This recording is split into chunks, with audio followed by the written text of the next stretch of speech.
ये कहानी रागिनी की है, जो गर्ल्स हॉस्टल में रहती है और वह अपना कॉलेज खत्म होते ही कॉल सेंटर जॉब ज्वाइन कर लेती हैं। रागिनी अपनी नई जॉब के लिए बहुत उत्साहित है। रागिनी की नौकरी का पहला दिन है और वह तैयार होकर समय से पूर्व ही कॉल सेंटर पहुंच जाती है, जहां उसके टीम लीडर उसे काम की प्रक्रिया समझाते हैं। रागिनी कॉलेज में बहुत ही होनहार छात्रा थी, इसलिए उसे काम को समझने में कोई ज्यादा परेशानी नहीं होती और वह पहले ही दिन से क्लाइंट कॉल अटेंड करने लगती है। रागिनी के बात करने का तरीका इतना अच्छा रहता है कि वह पहले ही दिन कई ऑर्डर जनरेट कर देती है। यह देखकर रागिनी का टीम लीडर बहुत खुश होता है और उसके काम के लिए उसे सबके सामने प्रोत्साहित करता है। रागिनी खुश हो जाती है और कई दिन होने के बाद अब रागिनी को भी यह काम अच्छा लगने लगता है। रागिनी अपने काम से इतना प्यार करने लगती है कि उसे कई बार अपनी टाइमिंग का भी पता नहीं चलता। कई दिन ऐसे ही चलते रहते हैं। एक दिन रागिनी का टीम लीडर उसे नाइट शिफ्ट करने के लिए कहता है, लेकिन रागिनी रात में काम करने को मना कर देती है। दरअसल कॉल सेंटर की रात को काम करने वाले स्टाफ में कमी आ जाती है, जिसकी वजह से रागिनी को अप्रोच किया जाता है। काम की मजबूरी के चलते रागिनी हाँ कर देती है और अगली रात 8 बजे से रागिनी कॉल सेंटर पहुंच जाती है। रागिनी जैसे ही अपना हेडफोन लगाती है, उसे एक कॉल आता है और जैसे ही रागिनी कॉल लेती है, वैसे ही सामने से आवाज आती है कि आज तुम्हारे टीम लीडर की कार एक्सीडेंट में मौत हो जाएगी। लेकिन वह इस कॉल को नजरअंदाज कर देती है। उसे लगता है यह जरूर किसी की शरारत होगी और वह रात की शिफ्ट खत्म करके सुबह अपने हॉस्टल पहुंचती है। हॉस्टल में रागिनी खाना खाते वक्त टीवी देख रही होती है। तभी उसे खबर मिलती है कि उसके टीम लीडर की कार एक्सीडेंट में मौत हो गई है और यह देखते ही रागिनी अपना खाना छोड़कर अपने कॉल सेंटर भागती है। वहां उसे पता चलता है कि उसके टीम लीडर नाइट शिफ्ट खत्म करके अपने घर जा रहे थे और रास्ते में ही एक ट्रक से उनका एक्सीडेंट हो गया और उनकी मौत हो गई। लेकिन रागिनी इसलिए ज्यादा परेशान थी क्योंकि रात को जो कॉल आया था उसमें यही मैसेज था कि सुबह तुम्हारे टीम लीडर की कार एक्सीडेंट से मृत्यु हो जाएगी, और वह कॉल हकीकत में बदल चुका था, जिससे रागिनी बहुत परेशान थी। वह सभी को यह बात बताना चाहती थी, लेकिन उसे अच्छे से पता है कि कोई उसकी बात का यकीन नहीं करेगा। रागिनी पता करना चाहती है कि वह कॉल किसने किया था, इसलिए वह अपने एडमिनिस्ट्रेशन में जाकर कॉल डिटेल पता करती है। लेकिन जिस समय रागिनी को कॉल आया था, उस समय का कोई भी रिकॉर्ड मौजूद नहीं होता। इसका मतलब उस समय किसी क्लाइंट का कॉल रागिनी को नहीं आया था। रागिनी इस बात पर यकीन ही नहीं कर पा रही थी कि उस कॉल की वजह से ही उसके टीम लीडर की मौत हुई और वह परेशान होकर अपने हॉस्टल वापस लौट जाती है। सारा दिन परेशानी झेलने के बाद वह अपनी नाइट शिफ्ट के लिए तैयार होती है और कॉल सेंटर पहुंच जाती है। यहाँ उसके सहकर्मी पहले से ही काम कर रहे होते हैं और टीम लीडर के स्थान पर एक नए व्यक्ति को नियुक्त किया जाता है। रागिनी जाते ही नए टीम लीडर से परिचय करती है और उसके बाद क्लाइंट कॉल अटेंड करने में लग जाती है। देखते ही देखते रात के 12 बज जाते हैं और फिर उसे उसी तरह का एक और कॉल आता है और उसमें बताया जाता है कि आज रात 2 बजे कॉल सेंटर के सर्वर रूम में आग लग जाएगी, जिससे कॉल सेंटर का सारा क्लाइंट डाटा बर्बाद हो जाएगा और इससे कंपनी को बहुत नुकसान होगा। लेकिन रागिनी इस बार इस बात को हल्के में नहीं लेती और अपने नए टीम लीडर से जाकर सारी बात बता देती है और वह भी रागिनी की बात पर भरोसा करते हुए सर्वर रूम का परीक्षण करता है।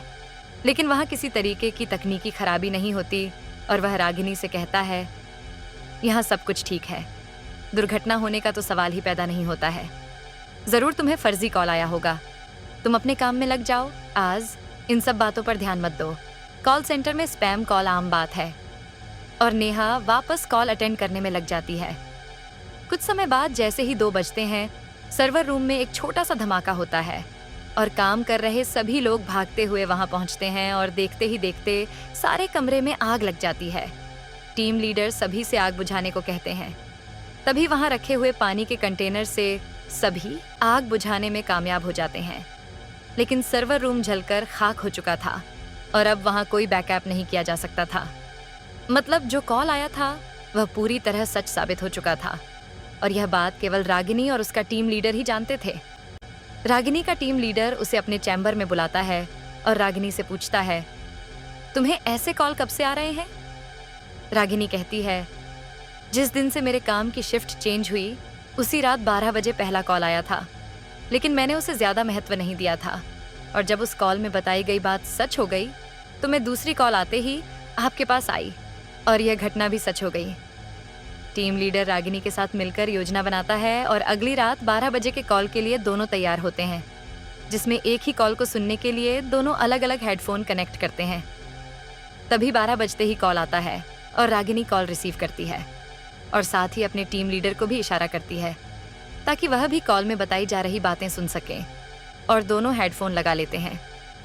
रागिनी की हेडफोन में आवाज आती है कि आज कॉल सेंटर के चौकीदार की मौत करंट लगने से होगी, और तभी रागिनी डर से हेडफोन निकाल देती है और टीम लीडर के चैम्बर में भागते हुए जाती है और कहती है, सर सुना आपने, आज हमारे कॉल सेंटर के चौकीदार की मौत होने वाली है।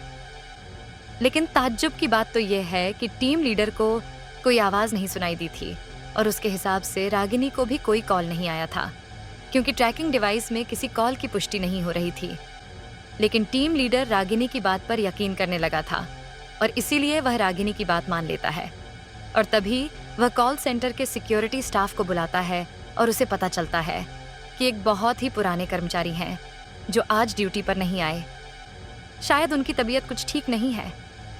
टीम लीडर आए हुए सुरक्षा कर्मियों को केवल आज की रात इलेक्ट्रॉनिक सेटअप से दूर रहने का ऑर्डर देता है ताकि कोई करंट से न मारा जाए। रागिनी के जान में जान आती है और वह टीम लीडर से कहती है, सर हमने अपने सुरक्षा कर्मियों को बचा लिया। लेकिन तभी टीम लीडर के मोबाइल पर मैसेज जाता है, आज रात को वह सुरक्षा कर्मी करंट लगने से मर गया जिसने छुट्टी ले रखी थी। टीम लीडर परेशान हो जाता है और रागिनी से कहता है, हमें इन हत्याओं का कारण जानना होगा, क्योंकि हमारे कॉल सेंटर में लगातार यह हादसे हो रहे हैं और सिर्फ तुम्हें ही इसकी जानकारी क्यों मिल रही है। तभी दोनों कॉल सेंटर का इतिहास जानने की कोशिश करते हैं और पुराने कर्मचारियों से संपर्क बनाते हैं। उन्हें एक पुरानी कर्मचारी महिला मिलती है जो लगभग 12 साल पहले वहां काम कर रही थी, लेकिन उसके साथ कुछ पुरुष कर्मचारियों द्वारा गलत बर्ताव किया जाता था, इसलिए मजबूरी में उसे अपना काम छोड़ना पड़ा। और उसकी सहेली, जिसका नाम भी रागिनी था, उसके साथ तो बहुत ही गलत हुआ था। जिस सदमे से उसने उसी कॉल सेंटर में फांसी लगा ली थी और कुछ समय के लिए वह कॉल सेंटर बंद रखा गया था।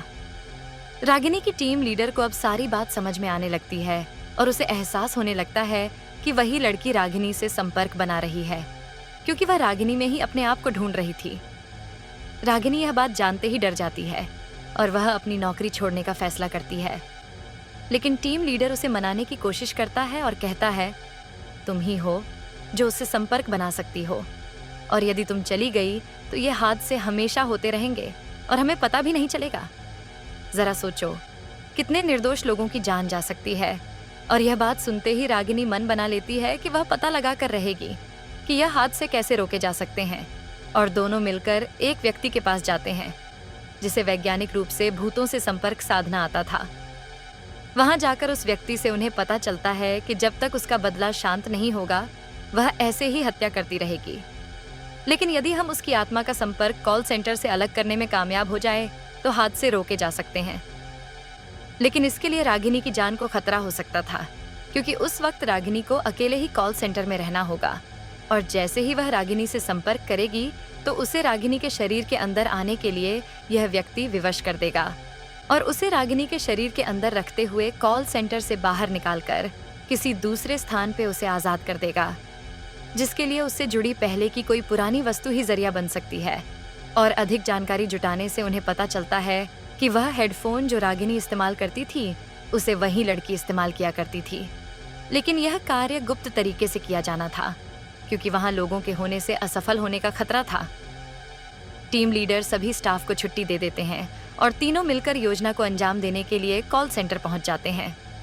रात 12 बजते ही हमेशा की तरह कॉल आता है और योजना के अनुसार वैज्ञानिक उस आत्मा को तकनीकी प्रक्रिया के तहत रागिनी के शरीर में प्रवेश करवा देते हैं और रागिनी बहुत अजीब सा बर्ताव करने लगती है।